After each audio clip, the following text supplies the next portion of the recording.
Hi dears, welcome to ശ്രീസ് നാവിൽ തൊട്ടു മനസ്സിൽ തൊട്ടു. സീതത്തോടിലെ ദീപ്തി ചെറിയ ബാല്യത്തിൽ ഒരു സ്കിൻ ഡിസീസ് കാരണം സ്വന്തം സഹപാഠികളിൽ നിന്നും നാട്ടുകാരിൽ നിന്നൊക്കെ അവഗണന നേരിടുന്നു. അതിനെയൊക്കെ അതിജീവിച്ച് മിടുക്കിയായി പഠിക്കുന്നു, ഒരു അധ്യാപികയാവുന്നു, ഒരു ഓൺലൈൻ ട്യൂട്ടർ ആവുന്നു, ഫാം ഹൗസ് നടത്തുന്നു, ആദിവാസികളുടെ ഇടയിൽ സേവന തൽപരയായിട്ട് പോകുന്നു, അതിൻ്റെ ഇടയിൽ വിവാഹിതയാവുന്നു. നമ്മൾക്കറിയാവുന്ന ദീപ്തി വിവാഹ ജീവിതത്തിലെ ആദ്യത്തെ വീഡിയോകളിലൊന്നും അവർ വിവാഹ ജീവിതത്തെപ്പറ്റി പരാമർശിക്കുന്നേ ഇല്ല. അവരുടെ അച്ഛൻ, സഹോദരൻ്റെ ഭാര്യ, കുഞ്ഞ്, അമ്മ എന്നീ ലോകത്തിലാണ് നമ്മൾ ശരിക്കും അവരെ കാണുന്നത് തന്നെ. പിന്നെ പ്രേക്ഷകരുടെ ചോദ്യങ്ങൾക്ക് ക്വസ്റ്റ്യൻ ആൻസർ സെക്ഷനിലാണ് അവർ തൻ്റെ ഭർത്താവിനെ പറ്റി പറയുന്നത്. അതിലവർ ഭർത്താവിനെ പറ്റി പറയുന്ന ചില പ്രസക്ത ഭാഗങ്ങളുണ്ട്.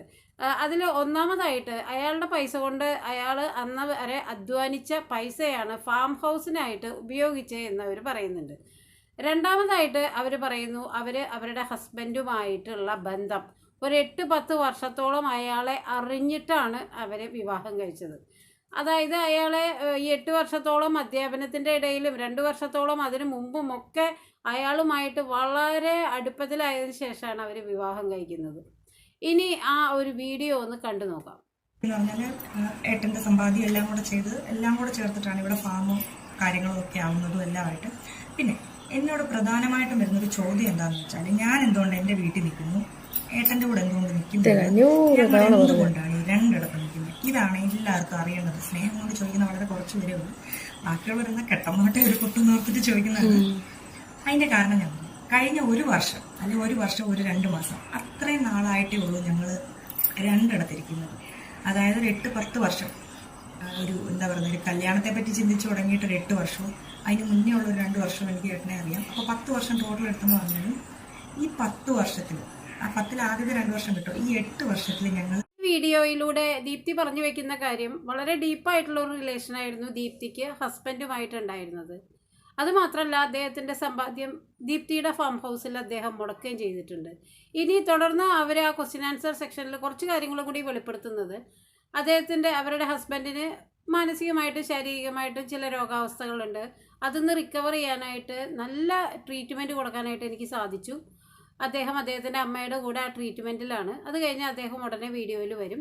അദ്ദേഹം പല ഭാഷകൾ കൈകാര്യം ചെയ്യുന്ന വളരെ പ്രഗത്ഭനായിട്ടുള്ളൊരു വ്യക്തിത്വമാണെന്നൊക്കെ അവരത് പറഞ്ഞു വെക്കുന്നുണ്ട്. കുറച്ച് ദിവസങ്ങൾക്ക് ശേഷം ദീപ്തി സീതത്തോട് അവരുടെ അച്ഛനുമായിട്ട് ഒരു വീഡിയോയിൽ വരികയും ഹസ്ബൻഡുമായിട്ടുള്ള എല്ലാ റിലേഷനും സ്റ്റോപ്പ് ചെയ്യുകയാണ്. അയാൾ അപകടകാരിയായിട്ടുള്ളൊരു മദ്യപാനിയാണ്. അങ്ങനെയൊക്കെയുള്ള ചില സത്യങ്ങൾ നമ്മുടെ മുമ്പിൽ വെളിപ്പെടുത്തുകയാണ്. ഡി അഡിക്ഷൻ സെൻറ്ററിൽ പലതവണ കൊണ്ടുപോയിട്ട് വീണ്ടും അയാൾ ദീപ്തിനെ ഒരുപാട് ഉപദ്രവിക്കുമായിരുന്നു. അവരിതുവരെയും സ്വകാര്യമായിട്ട് ഭാര്യയും ഭർത്താവും ഒരു വീട്ടിൽ താമസമായിട്ട് ദീപ്തി എവിടെയും പരാമർശിക്കുന്നില്ല. അങ്ങനെ വെച്ച് നോക്കുമ്പോൾ ദീപ്തിയുടെ കുടുംബ വീട്ടിൽ ഹസ്ബൻഡുമായിട്ട് ജീവിക്കുകയാണ്. അച്ഛനും സഹോദരൻ്റെ ഭാര്യയൊക്കെ ഉൾപ്പെടുന്ന ആ സ്ഥലത്ത് ദീപ്തിയെ അയാൾ മാരകമായിട്ട് ഉപദ്രവിച്ചിരുന്നു എന്നാണ് ദീപ്തി പറയുന്നത്. രാത്രി മുഴുവൻ അടിക്കും, രാവിലെ വളരെ സ്നേഹത്തോടു കൂടി കാല് പിടിച്ച് മാപ്പ് പറഞ്ഞ് പെയിൻ കില്ലർ കൊടുക്കും. ദീപ്തി അത് കഴിക്കും, രാത്രി അടിക്കും, വീണ്ടും പെയിൻ കില്ലർ കൊടുക്കും. അപ്പോൾ ഒരു അധ്യാപികയായിട്ടുള്ളൊരു സ്ത്രീ അവർ പിന്നെ ഒരു കാര്യം കൂടി പറയുന്നത്, ഈ പെയിൻ കില്ലർ കൊടുക്കുമ്പോൾ ഞാനത് നോക്കാറ് പോലുമില്ല, എത്രയും സ്നേഹമുള്ള ഒരാളല്ലേ അദ്ദേഹം തരുമ്പോന്ന്. രാത്രി മുഴുവൻ അടിച്ച് രാവിലെ പെയിൻ കില്ലർ കൊടുക്കുന്ന ആളാണോ നമ്മൾക്ക് സ്നേഹമുള്ള ആൾക്കാരുടെ ഗണത്തിൽ പെടുത്താൻ പറ്റുന്ന ആളുകൾ? എന്തൊക്കെയായാലും ദീപ്തി ആ പെയിൻ കില്ലർ വാങ്ങി കഴിക്കുന്നു. അങ്ങനെ അവരുടെ മാനസിക അവസ്ഥ തന്നെ മാറുന്നു. രാവിലെ എണീറ്റ് കഴിഞ്ഞാൽ ഭർത്താവ് അടിച്ചില്ലെങ്കിലും അവർക്ക് ശാരീരികമായിട്ടുള്ള വേദന എന്നൊരു ഫീലിംഗ് തോന്നുന്നു. അവർ 2 പെയിൻ കില്ലർ എടുത്ത് കഴിക്കും. ഇങ്ങനെ ഭർത്താവിൻ്റെ അകാരണമായിട്ടുള്ള മർദ്ദനം മൂലം അവരൊരു രോഗിയായി തീരുന്നു. രാവിലെ എണീറ്റ് കഴിഞ്ഞാൽ ഈ മദ്യപന്മാർക്ക് മദ്യം കിട്ടാണ്ട് കൈ വിറയ്ക്കണ പോലെ ഈ പെയിൻ കില്ലർ കിട്ടാതെ ഇവരുടെ ശരീരവേദനയല്ല, ശരിക്കും അതൊരു മനസ്സിൻ്റെ വേദനയാണ്. മനസ്സിനെ അങ്ങനെ പ്രാപ്തിയാക്കി രാവിലെ എനിക്ക് ശരീരവേദന ഉണ്ടാവും, അതുകൊണ്ട് പെയിൻ കില്ലർ കഴിച്ചാലാണ് ഞാൻ നോർമൽ ആവുള്ളൂ എന്നുള്ളൊരു അവസ്ഥയിലേക്ക് അവർ എത്തി എന്നാണ് അവർ പറയുന്നത്. ഇനി ഒരു വീഡിയോയിൽ ആ ക്വസ്റ്റ്യൻ ആൻസർ സെക്ഷൻ്റെ വീഡിയോയിൽ കുറച്ച് കാര്യങ്ങളും കൂടി അവർ പറഞ്ഞു വെക്കുന്നുണ്ട്. അത് നമുക്കൊന്ന് അതിലൊക്കെ വിഷമകരമായിട്ടൊന്ന് പറയാനുള്ള എന്താണെന്ന് വെച്ചാൽ, ഇത്രയും നാൾ ആറ്റിലും പുഴയിലും വെള്ളത്തിലും തീയിലും ഒക്കെ ചാടി മറിഞ്ഞ് നടന്നിരുന്ന ഞാനാണ്. ഞങ്ങളുടെ കുടുംബത്തിൽ പാരമ്പര്യമായിട്ടുള്ളൊരു അസുഖമുണ്ട്, പറയാമോ? പാരമ്പര്യമായിട്ട്, കാരണം അച്ചാച്ചിയുടെ പെങ്ങൾ മരിക്കുന്നത് മറ്റേ അപസ്മാരം വന്നിട്ടായിരുന്നു. എപ്പിലെപ്സി എന്ന് പറയും, അപസ്മാരം.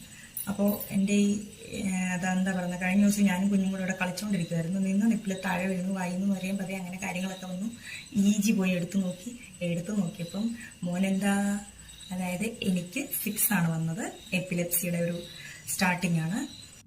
ഡോക്ടർക്ക് ഡൗട്ട് ഇത്രയും കാലമായിട്ടും ഇതെങ്ങനെയാ പെട്ടെന്ന് ഈ ഒരു പ്രായത്തിൽ മാത്രം നോട്ടീസ് ചെയ്തത്, ഇത് ഉണ്ടെങ്കിൽ ജനിക്കുമ്പോൾ തൊട്ടേ ഉള്ളത്. പക്ഷെ കുഴപ്പമില്ല, മരുന്ന് കഴിച്ചാൽ മതി എന്ന് പറഞ്ഞു. ഡോക്ടർ പറഞ്ഞു ജസ്റ്റ് 4 വർഷം മരുന്ന് കഴിച്ചാൽ മതി എന്ന് പറഞ്ഞു. 4 ദിവസം എനിക്കാവുമ്പോ എന്നെ ആവുമ്പോ അഫക്ട് ചെയ്തിട്ടുള്ള പേടിയും കാര്യമൊന്നുമില്ല. പിന്നത്തെ ഒരു ചോക്കാണ്. അപ്പം അതിന്റെ ആവണം. 4 വർഷം മരുന്ന് കഴിക്കാൻ പറഞ്ഞു. നമ്മളത് കഴിക്കും, രാവിലെയുമായിട്ട് ഓരോ ഗുളിക. അപ്പൊ അവര് ഇതിൽ പറയുന്നു അവർക്ക് ഫിറ്റ്സ് എന്ന് പറഞ്ഞ ഒരു അസുഖം, അതും ഈ പ്രായമായിട്ടാണ് വന്നിട്ടുള്ളത്. ഫിറ്റ്സ് അല്ലെങ്കിൽ അപസ്മാരം എന്ന് പറയുന്നത് ബാല്യകാലത്ത് ഉണ്ടാവുന്ന ഒരു അസുഖമാണ്. അത് നമ്മളെ ഇൻബോൺ ആയിട്ടുള്ള ഒരു ഡിസീസാണ്. പക്ഷെ അവരിൽ ഈ ദീപ്തിയിൽ 28-27 വയസ്സിലൊക്കെ ഫിറ്റ്സ് വന്നതിനെ പറ്റി ഡോക്ടർ അത്ഭുതം കൊള്ളുന്നു. അങ്ങനെ 4 വർഷം മുമ്പ് തൊട്ട് അവർക്ക് ഫിറ്റ്സിൻ്റെ ചികിത്സ തുടങ്ങുന്നു. 4 വർഷത്തോളം 2 നേരം ഓരോ ഗുളിക വെച്ചിട്ട് അവർ കഴിക്കുന്നുണ്ട്. പ്ലസ് ഭർത്താവിൻ്റെ മർദ്ദനം മൂലമുള്ള ഈ പെയിൻ കില്ലറും. ദീപ്തിയെ പോലെ വിദ്യാഭ്യാസമുള്ള ഒരു സ്ത്രീയെ സംബന്ധിച്ചിടത്തോളം ഈ എന്താ പറയുക, ടോക്സിക് ആയിട്ടുള്ള ഒരു ബന്ധത്തിൽ നിന്ന് പുറത്ത് കടക്കാനുള്ള ധീരത കാണിച്ചില്ല എന്ന് മാത്രമല്ല, അതിനൊരു അടിമത്തം പോലെ അയാൾ തന്നിരുന്ന ആ പെയിൻ കില്ലർ അവർ ഡെയിലി നിരന്തരം ഇത് ഉപയോഗിച്ചുകൊണ്ടിരുന്നു. കൂടെ അവർ പറയുന്നതിന് പ്രകാരം അവർ 2 അപസ്മാരത്തിൻ്റെ ഗുളികയും കഴിക്കുന്നുണ്ട്. ഇനി കുറച്ച് നാളുകൾക്ക് മുമ്പ് ദീപ്തി പുനർവിവാഹിതയായി. അവർ പറയുന്നതിന് പ്രകാരം ഭർത്താവിൻ്റെ ഡി അഡിക്ഷൻ സെൻറ്ററിലെ ഹെൽപ്പറായിരുന്ന കുഞ്ഞാവ പിന്നെ അവരുടെ ജീവിതത്തിൻ്റെ ആ ഒരു ഹെൽപ്പറായി മാറി. അത് കഴിഞ്ഞ് അവരുടെ ജീവിതത്തിൻ്റെ അവിഭാജ്യ ഘടകമായി, അവരുടെ കുടുംബത്തിലെ ഒരു അംഗം പോലെയായി. അങ്ങനെ കുഞ്ഞാവ അവരുടെ ജീവിത പങ്കാളിയായി മാറുന്നു. ആദ്യത്തെ ഭർത്താവുമായിട്ട് ഫോർമൽ റിലേഷൻ അല്ല, അല്ലെങ്കിൽ ഫോർമൽ മാരേജ് അല്ല, പ്രത്യേകിച്ച് ഡിവോഴ്സിൻ്റെ ഒരു കാര്യമില്ല. അപ്പോൾ അങ്ങനെ നിയമപരമായിട്ടുള്ള ഒരു വെയിറ്റിംഗ് ഒന്നും അവിടെ ആവശ്യമില്ലാത്തത് കൊണ്ട് തന്നെ അവർ പുനർവിവാഹിതയാവുന്നു. ഇനി ആദ്യ ഭർത്താവുമായിട്ടൊരു ബന്ധമില്ല എന്നവർ പ്രഖ്യാപിക്കുന്നു. അത് കഴിഞ്ഞ് ഈ പുനർവിവാഹത്തിന് ശേഷം വളരെ ഗംഭീരമായിട്ട് വീട്ടുകാരുടെ ആ ഒരു ആശീർവാദത്തോടു കൂടിയ വിവാഹത്തിന് ശേഷം പെട്ടെന്ന് തന്നെ ദീപ്തി അബ്സ്കോണ്ടിങ് അവളെ, അതായത് കുറേ നാളത്തേക്ക് അവരുടെ വീഡിയോകളൊന്നുമില്ല, ആളുകൾ ചോദ്യം തുടങ്ങി. അങ്ങനെ ദീപ്തി ഒരു പോസ്റ്റ് ഇടുന്നു, ഞാൻ അപകടകരമായിട്ടുള്ള ഒരു സിറ്റുവേഷനിലാണ്, ഒരു വലിയ അസുഖത്തിൻ്റെ പിടിയിലാണെന്നുള്ള പോലെയൊക്കെ അവർ ആ പോസ്റ്റ് ഇടുന്നു. അത് ആളുകൾ ഏറ്റെടുത്ത് ദീപ്തി സീതത്തോട് ഗുരുതരാവസ്ഥയിൽ അങ്ങനെ ഇങ്ങനെയൊക്കെ പറഞ്ഞ് ഒരുപാട് പോസ്റ്റുകൾ. അതേ തുടർന്ന് അവർ അതിൻ്റെ വെളിപ്പെടുത്തലുമായിട്ട് ഇന്നലെ രംഗത്ത് വന്നു. അവരുടെ അസുഖം എന്ന് പറയുന്നത് ഇങ്ങനെ ഭർത്താവിൻ്റെ നിരന്തരമായിട്ടുള്ള പെയിൻ കില്ലർ ഉപയോഗം, അത് മാനസികമായിട്ടും ശാരീരികമായിട്ടും അവരെ തകർത്തു. അതിൻ്റെ ഒരു ചികിത്സയ്ക്കായിട്ടാണ് അവർ ഏതോ ഒരു സന്യാസി അല്ലെങ്കിൽ ക്രിസ്തീയ സിസ്റ്റേഴ്സ് നടത്തുന്ന ഒരു സ്ഥാപനം, അതെന്താണെന്ന് അവർ പറയുന്നില്ല. അത് ഹോസ്പിറ്റലാവാം, ഡി അഡിക്ഷൻ സെൻറ്റർ ആവാം, ഒരു ഡ്രഗിന്ന് ഒരു മോചനം. അപ്പോൾ പെയിൻ കില്ലർ ആയാലും ഡെയിലി അത് ഉപയോഗിച്ചേ പറ്റൂ എന്നുള്ളൊരവസ്ഥ എന്ന് പറയുന്നത് ഒരു അഡിക്ഷൻ തന്നെയാണ്. ആ അഡിക്ഷന് മോചനം കിട്ടുന്ന രീതിയിലുള്ള ഏത് ലഹരി വിമുക്ത കേന്ദ്രമാവാം. അപ്പോൾ അതൊന്നും അവർ പറയുന്നില്ല. പിന്നെ ഹോസ്പിറ്റലുകളിൽ നിന്ന് ഹോസ്പിറ്റലുകളിലേക്ക് ഒരു യാത്രയാണെന്ന് പറയുന്നുണ്ട്. ഒരു ജയിൽ പോലുള്ള സ്ഥലത്താണ്. അവിടെയും കുഞ്ഞാവ അവരെ വളരെ സ്നേഹപൂർവ്വം പരിചരിച്ചിരുന്നു.